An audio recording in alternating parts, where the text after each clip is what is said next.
The Mara River had risen high after a night of relentless rain. Its surface was no longer calm, but had transformed into a massive, furious torrent, churning violently, dragging with it mud, forest debris, and an unspoken threat to any creature daring to come near. Troy, 34, a seasoned wildlife photographer, was setting up his tripod at the riverbank, hoping to capture the perfect shot of lions stalking prey, something he had pursued relentlessly for 8 years across the Masai Mara savanna in Kenya. He still held firmly to his professional principle. Do not interfere. No matter what happens, you are only an observer. But then, a sharp cry tore through the quiet morning. Gerd triple AYYY. Startled, Troy looked up. A tiny lion cub, barely 4 months old, had just slipped off the muddy edge and was swept into the river like a leaf caught in a storm. It thrashed about in desperation. Its cries were not roars, but helpless screams, as if calling out for its mother. Troy stood frozen. The hand gripping his lens dropped to his side. In his ears, his old mentor's words echoed. Shoot, but do not save. You are not part of nature. But this time, his heart didn't listen. In that moment, caught between the line of art and ethics, Troy chose to be human. He flung his camera into the grass and dove into the river, where a single mistake could cost him his life in seconds. The raging current slammed into his chest. The ground beneath his feet vanished like quicksand.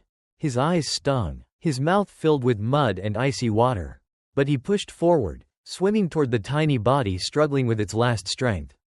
In a heartbeat, Troy reached the cub. Its soaking paw clung tightly to his shoulder, refusing to let go. He could feel the small, frantic heartbeat pounding like an alarm bell against his chest. I won't let you die, he silently vowed, then turned back, swimming against the current, holding tightly to the fragile life in his arms. Troy had no idea that every movement he made on the water's surface was being watched from the shadowed edges of the acacia forest, where amber eyes glowed silently in the dark, waiting. The river showed no mercy. It dragged Troy and the lion cub into the swirling center like it meant to devour them both. The wind howled. Branches swept downstream, crashing into one another with the sound of breaking bones. A large submerged log, like a deadly arm from the riverbed, slammed hard into Troy's left shoulder. He reeled from the blow, nearly letting go. His body spun. His mind rang like cracking metal inside his chest. But then, he felt something pressing tightly against his neck. 2 small paws, claws digging into his jacket.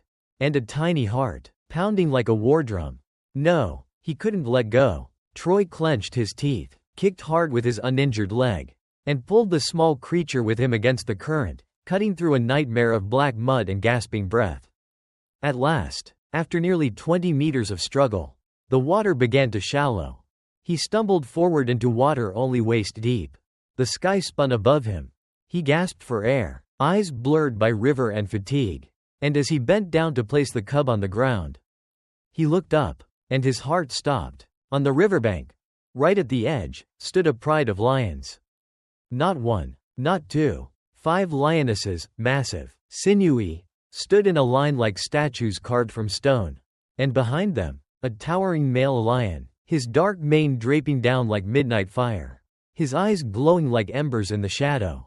All of them were watching him. They didn't move. They didn't roar. They just stared. The cub in Troy's arms let out a tiny cry, hoarse, almost a whisper. And suddenly, Troy understood. This was its family. And he, the man holding their cub in his arms, soaked, shivering, stranded in the middle of the river, was standing in the center of the fiercest protective instinct on the savanna. Don't run. Don't do anything stupid, Troy whispered to himself, his entire body frozen. Logic screamed in his head. You're surrounded. One leap and you're done. But something in the air had changed. No growling. No raised claws. Only a stillness, quiet, tense, watching, as if they were evaluating him, not as prey, but as the one returning something precious that had been lost. Troy stood still, soaked and trembling, eyes unblinking, because he knew, one wrong move, and everything would collapse. Troy didn't dare move. He held the lion cub tightly in his arms, face to face with a wild family that could tear him apart in a heartbeat. From the line of lionesses, one stepped forward. No introduction was needed, Troy knew immediately. She was the leader. Her eyes didn't glare with threat, but were deep, still, and heavy, as if they carried memory and sorrow. She walked slowly, each step sinking into the shallow water. No snarl, no lunge, only a gaze, and a silence filled with ceremony. Troy could barely breathe. Instinct told him to kneel. But what kept him standing was the fragile trust that he was not the enemy. The cub in his arms began to make soft, chirping sounds, like a baby bird. A call to its mother. And that was the key. The key that opened the door between man and beast. The lioness, the matriarch, stopped just over a meter away from Troy. Then she lowered her head. Yes, she bowed, not to attack, but as if in gratitude. Troy couldn't believe his eyes. A wild lioness, the leader of a predator pride, was bowing before a human. No biologist had ever witnessed this. No wildlife documentary had ever captured it. And as if drawn into some unwritten ancient ritual, all the others in the pride stood still. And bowed their heads too. The cub in Troy's arms began to squirm, reaching toward its mother. Troy didn't hold it back. Nor did he rush to release it. He simply bent forward, and gently placed it down. The cub stumbled a few steps, let out a soft cry, and nestled itself at its mother's feet. And then, it turned back. It looked at Troy. In those round, bewildered eyes, there was no fear, only gratitude. In that moment, the great head of the lioness moved closer to Troy's face. Her breath was warm, damp, rich with the scent of forest earth. Troy closed his eyes. His heart pounded like a drum. But instead of a roar, her tongue licked his forehead. Once, then again, slowly, deliberately, as if welcoming a long-lost brother into the pride. I'm being accepted, Troy thought, as if he were dreaming some sacred dream. This was no longer a photo shoot. It was a ceremony between two species. A ritual that transcended instinct. To honor an act of courage and kindness. Troy stood there, frozen like a stone in the current of something beyond explanation. He had just been licked on the forehead by a wild lion. A gesture reserved only for members of the pride. And as if responding to an invisible command, the entire pride began to move toward him. But not like shadows of death stalking prey. More like ancient spirits in a sacred rite, welcoming a long-lost soul back to an ancestral home. The second lioness approached and gently rubbed her cheek against Troy's arm. The third one softly licked his wrist, right where his pulse beat strongest. The fourth, the fifth, followed in turn. In a silence so sacred he had never seen anything like it from a pack of predators. Finally, the male lion with a black mane like midnight stepped forward. He did not roar. He did not threaten. He simply sat down beside Troy. His eyes as deep as an abyss. And with a gesture so simple yet regal. He lowered his head, then nudged Troy's shoulder. A single touch, like a royal seal bestowed by the king of the savannah. Troy could barely breathe. He stood at the center of a lion pride. No weapons, no fences, no staged cameras. And he was not seen as an intruder, but as one of them. No one had ever told him that the border between human and beast was sometimes not drawn by fang or claw, but by the heart. He slowly bent down, placing a hand on the head of the cub nestled into its mother's belly. It didn't flinch. It wasn't afraid. It simply looked up at him once more, with eyes full of trust. You're safe now, Troy whispered, his tears blending with sweat and river mud. In that moment, the wild world and the human world had no boundary. And right there, where life so often ends beneath tooth and claw, a meeting had become a symbol of compassion rising above instinct. Troy remained kneeling by the water's edge, his whole body soaked, his heart still pounding. He thought the story would end there. That he had returned the cub to its pride. That he had been lucky not to be attacked. That he could quietly retreat into the forest and vanish into the shadows. But nature, it seemed, didn't agree with such an ending. A soft growl echoed, not threatening, not angry, but like a call. Gentle, deep, and with something that felt like an invitation. The lioness, the matriarch, lifted her head and looked at Troy. Then she turned back to the pride, letting out a series of low, commanding sounds. And then, the unimaginable happened. The entire pride began to move. Not to leave, but to form a procession. Two lines, perfectly aligned. A living corridor opened up through the untouched forest. A path stretching from where Troy knelt all the way to his camera tripod beneath the acacia tree. Troy was speechless. "They're escorting me?" he whispered. "An escort. A ritual reserved only for someone being honored." The matriarch stepped up and stood to Troy's right. The alpha male walked to his left. Behind them, the lionesses followed, each step heavy, yet full of grace and reverence. Every gaze was silent, but none carried even a hint of threat. Troy rose to his feet. Slowly, as if he had just been summoned to the altar of some ancient tribe to be bestowed a sacred title. He began to walk. No one pushed him. No one blocked his path. Only accompaniment and respect. The cub, encouraged by its mother, trotted beside him, occasionally brushing against his pant leg like a child clinging to a father. And with each step, across a land where life can be taken in a single bite, Troy felt himself protected, as if he belonged. As if he was family. Emotion surged like a waterfall. This was no longer a job. No longer a photography expedition. This was a moment beyond time. A door opened between man and wild, where gratitude became the shared language. The escort slowly led Troy back to the place where he had left his camera before jumping into the river. This had once been the beginning of an ordinary day, of an instinctive leap, and now, of a life transformed.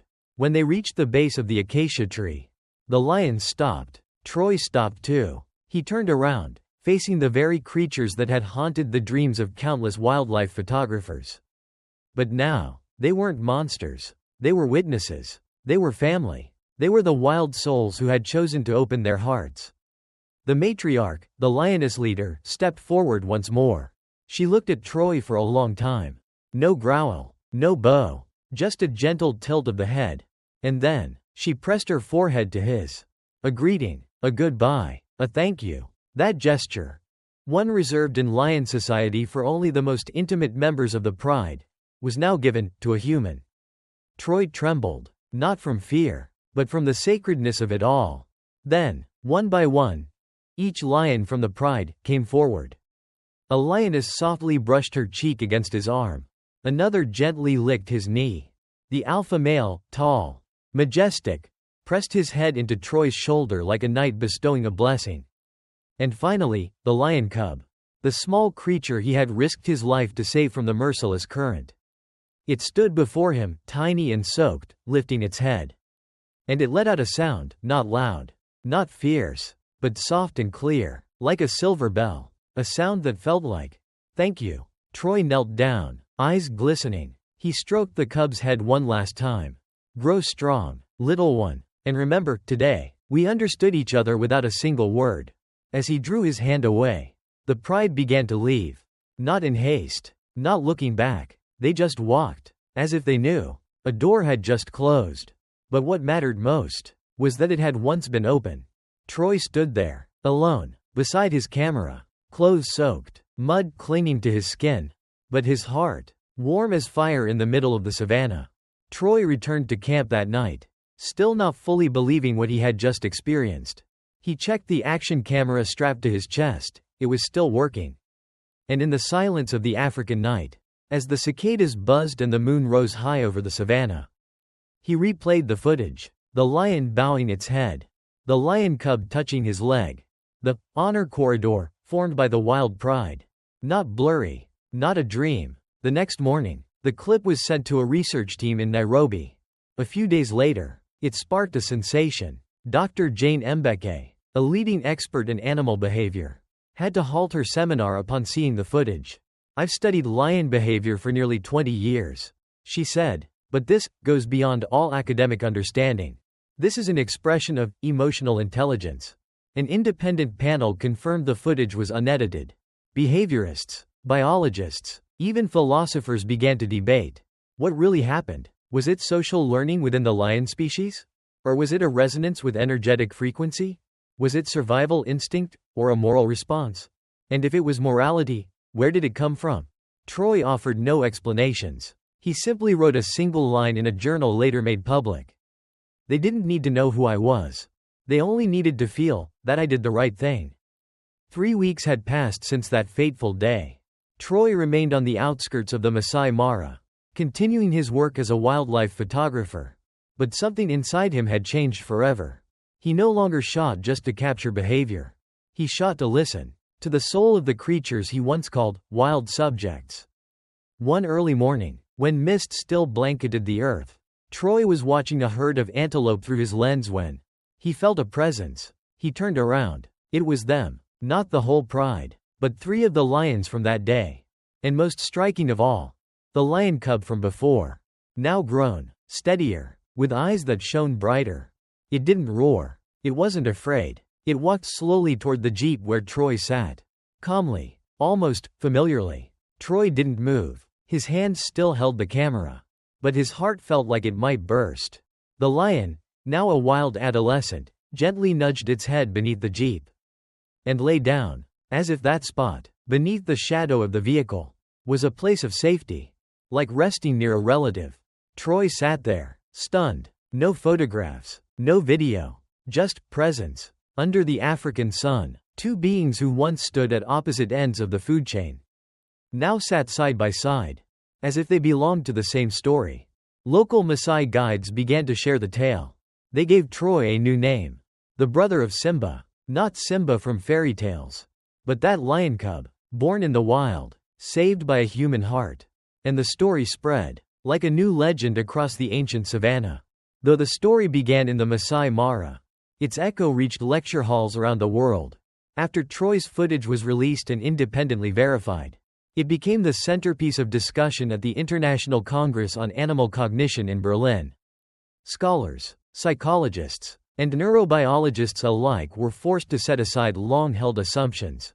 Dr. Mariana Dupont, professor of animal neuroethics at the Sorbonne, stood before the crowd and asked, if a wild lion can evaluate behavior, express gratitude, and perform a farewell ritual mirroring human social customs, then who, really, was the first moral being on this planet? Academic journals didn't just report the event. They published debates, deep research, and provocative new theories. Could gratitude be an instinct older than language? Might empathy transcend species, requiring no words, only heart? And perhaps, animals do not lack consciousness, but merely lack humans quiet enough to see it. Troy, meanwhile, stayed away from the media storm. When invited to speak at TED Cape Town to recount his experience, he said only this: I didn't save a lion. I simply listened to the human part of me. And they recognized it. A year later, the Marit Thompson Center for Cognitive Research was established, named after Troy and the land where the story began. But they didn't just study animal behavior. They studied the sacred thread between what we call wild and what we believe is purely human. 3 years passed. Troy now spent most of his time in Kenya. He no longer chased award-winning photographs, nor sought recognition. Instead, he lived in a small earthen house on the edge of the reserve. He taught young volunteers, took pictures for education, and every day, he gazed across the savannah, where the sun never failed to rise.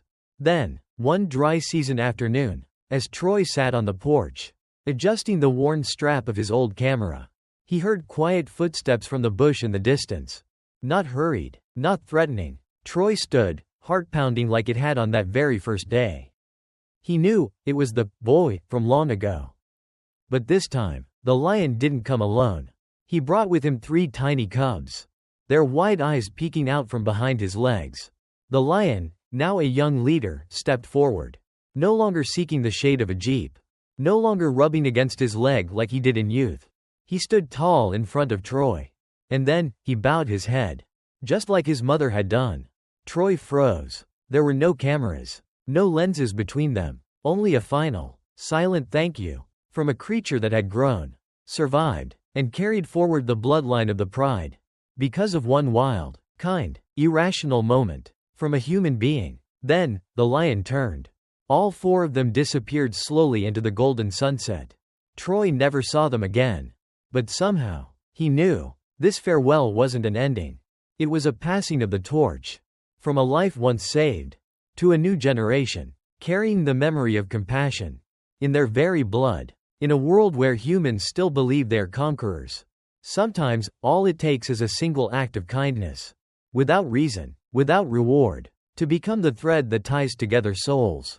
that were never meant to meet.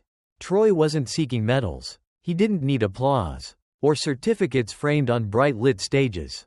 What he received was a gaze from a lioness, a gentle lick to the forehead, a hallway of honor, built on 4 legs.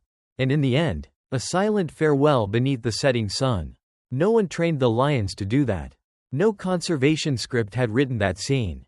It was the primordial language of gratitude. A language science has yet to name. But the heart has always understood. When you leave this story, you may not remember every detail. But perhaps, you'll remember the feeling.